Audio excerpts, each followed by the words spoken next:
നിങ്ങളുടെ favourite shows ഇനി ഒരിക്കലും മിസ്സാവില്ല. ഇപ്പോൾ C5 കാണും നിങ്ങളുടെ ഫേവറേറ്റ് ഷോസ് തികച്ചും സൗജന്യമായി. എന്തു പറ്റി? ഞാനിപ്പോ വരാവേ, ഇപ്പൊ വരാം.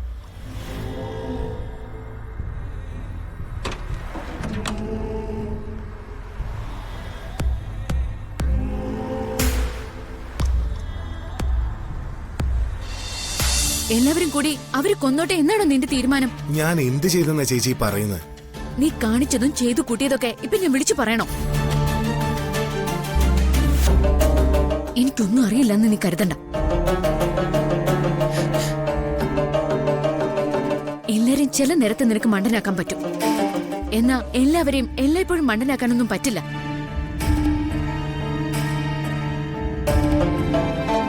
നീ കാരണം ചിലര് ഇവിടെയുള്ളവരുടെ പുറകെ കൂടിയിരിക്കാം. ഏത് നേരത്തും ആപത്ത് മുന്നിൽ കണ്ടുകൊണ്ടാ ഇവിടെയുള്ളവരൊക്കെ നടക്കുന്നത്. ഇന്ന് തന്നെ രാവിലെ എന്റെ നേരെ, പിന്നീട് നമ്മുടെ അച്ഛന്റെ അമ്മയുടെ നേരെ. കുറച്ചു മുമ്പ് ഈ വീട്ടിലെ ചില ഗുണ്ടകളൊക്കെ വന്നിട്ട് ഇവിടുത്തെ കണ്ണടി ചില്ലുകളൊക്കെ എറിഞ്ഞു പൊട്ടിച്ചു. അതൊക്കെ പേടിക്കേണ്ടതല്ലേ? ഇവിടെയുള്ളവരൊക്കെ എവിടെ പോയി ഒളിക്കാനാ? എങ്ങോട്ട് മാറി നിൽക്കാനാ? പറ.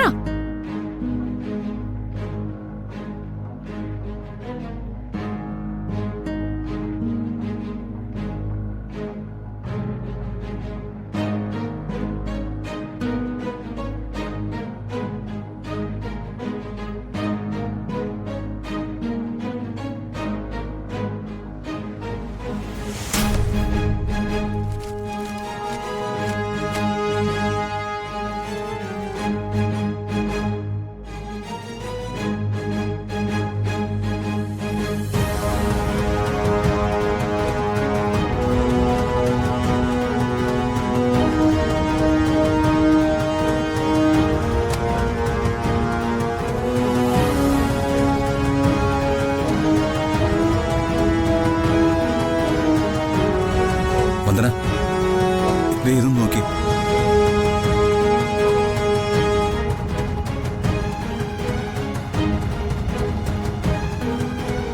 ചിറ്റാരത്തു മനക്കൽ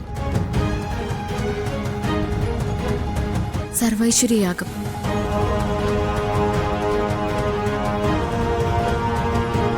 ഇപ്പോഴത്തെ അവസ്ഥയില് 1-2 ദിവസം ഇവിടെ നിന്ന് മാറി നിൽക്കുന്ന നല്ലതെന്ന് എനിക്ക് തോന്നുന്നു. ഈ യാഗത്തിൽ പങ്കെടുക്കുന്ന കാര്യം പറഞ്ഞാൽ അച്ഛനും അമ്മയും സമ്മതിക്കില്ലേ? നമുക്ക് പോവാൻ ജഗൻ. ചിലപ്പോ ഇവിടുന്ന് മാറി നിൽക്കാൻ ദൈവം കാണിച്ചെന്ന വഴിയായിരിക്കും ഇത്. പോകാം, അല്ലാതെ മറ്റു മാർഗമില്ല.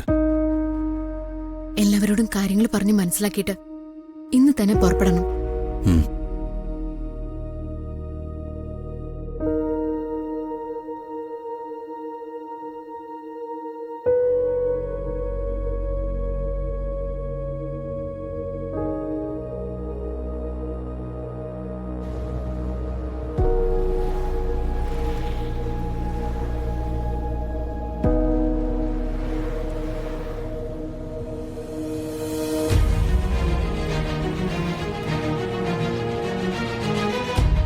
പറഞ്ഞത് വല്ലതും മനസ്സിലായോ നിനക്ക്?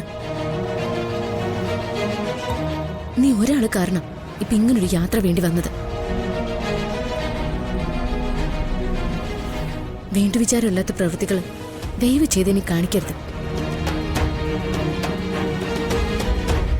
അത് നമ്മുടെ കുടുംബത്തിലെ ഓരോ ആളുകളെയും ബാധിക്കും.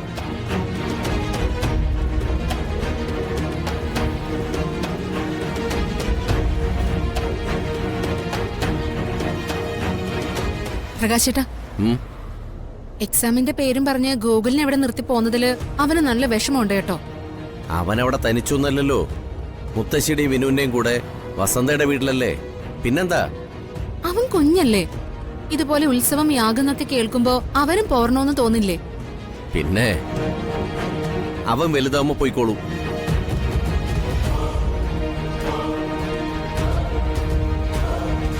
ഗോകുലി യാഗത്തിന് വന്നു കഴിഞ്ഞാലേ കളിപ്പാട്ടമൊക്കെ വാങ്ങിച്ചു കൊടുക്കേണ്ടി വരും. അതിന്റെ ചെലവിനെ കുറിച്ചായിരിക്കും പ്രകാശേട്ടൻ ഇപ്പൊ ചിന്തിക്കുന്നത്. എന്താ, കളിപ്പാട്ടത്തിന് കാശല്ലേ കൊടുക്കേണ്ടത്, അല്ലാതെ മണ്ണ് വരി കൊടുത്താൽ മതിയോ? എടാ ഒന്ന് മിണ്ടാതിരിക്കടാ. തൊട്ടു മുമ്പേ നമ്മൾ ഈ അമ്പലത്തിൽ പോയിരുന്നതല്ലേ? അന്ന് ഈ യാഗത്തിന്റെ കാര്യമൊന്നും പറയുന്നത് കേട്ടില്ലല്ലോ.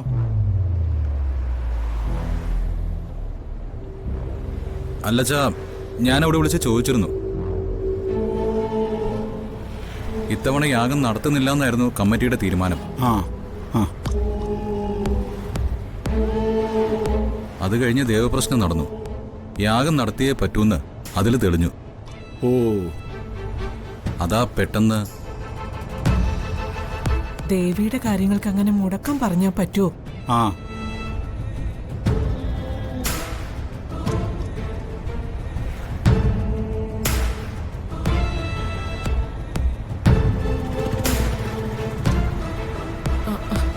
അയ്യോ മാധവേട്ട, ഒന്ന് വണ്ടി നിർത്താൻ പറയൂ. എന്താ?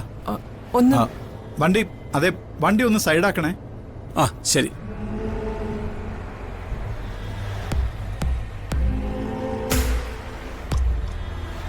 എന്തു പറ്റി?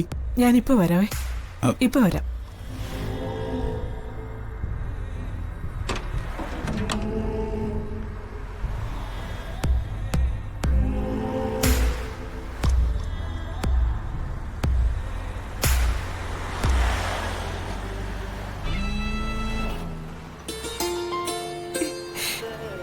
സുജാതെ, ചന്ദ്രിക, എന്റെ ഈശ്വര, ഞാൻ എന്തായി കാണുന്നേ? ഞാൻ ഒട്ടും പ്രതീക്ഷിച്ചില്ലാട്ടാ. ഞാനും. അല്ല, ചന്ദ്രിക എങ്ങനെ എന്നെ കണ്ടത്? ഞാൻ ദേ ആ വണ്ടി പോവായിരുന്നേ, അപ്പോഴല്ലേ നീ ഇവിടെ നിൽക്കുന്ന കണ്ടത്. ഇതാരൊക്കെ? ഇത് മക്കളാ.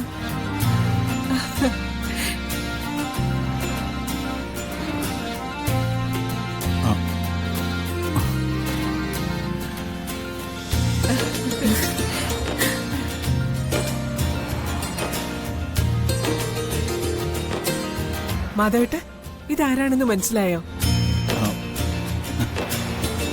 മാധവേട്ടൻ എപ്പോഴും എന്നോട് പറയാറില്ലേ, ഞാൻ മാധവേട്ടനെ എപ്പോഴും ശല്യപ്പെടുത്തിയിരുന്നത് ഒരാളെ കുറിച്ച് പറഞ്ഞിട്ടാണെന്ന്. അയാളെ ഒന്ന് നേരിട്ട് കാണണമെന്ന്. സുജാതയാണോ? സുജു? അതെ. സുജാതെ, കല്യാണം കഴിഞ്ഞ അന്ന് മുതൽ ഞാൻ കേൾക്കുന്നതാ ഇയാളുടെ കുറെ വീരവാദങ്ങള്. നിങ്ങൾ ഒന്നിച്ച് പഠിച്ചത്, നിങ്ങൾ ഹോസ്റ്റലിൽ ഒന്നിച്ച് ജീവിച്ചത്, അവിടെ ഒന്നിച്ച് നടന്ന ദിവസങ്ങളിലെ മിനിറ്റ് വെച്ചുള്ള കഥകള്. ഞങ്ങളുടെ എല്ലാ കല്യാണ വാർഷിക ദിവസവും ഇവള് പറയുന്ന ആവശ്യം സുജാതയുടെ അടുത്ത് പോണോന്നാ. സാധിച്ചു കൊടുക്കാമെന്ന് ഞാനും പറയും, പക്ഷെ ഇന്ന് വരെ നടന്നിട്ടില്ല. അതെങ്ങനെയാ?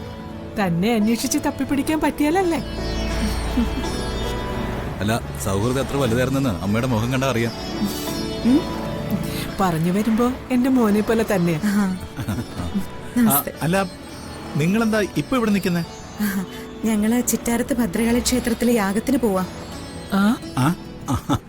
ഡൗൺലോഡ് ചെയ്യൂ C5 ആപ്പ്. കാണൂ എല്ലാ എപ്പിസോഡുകളും സൗജന്യമായി.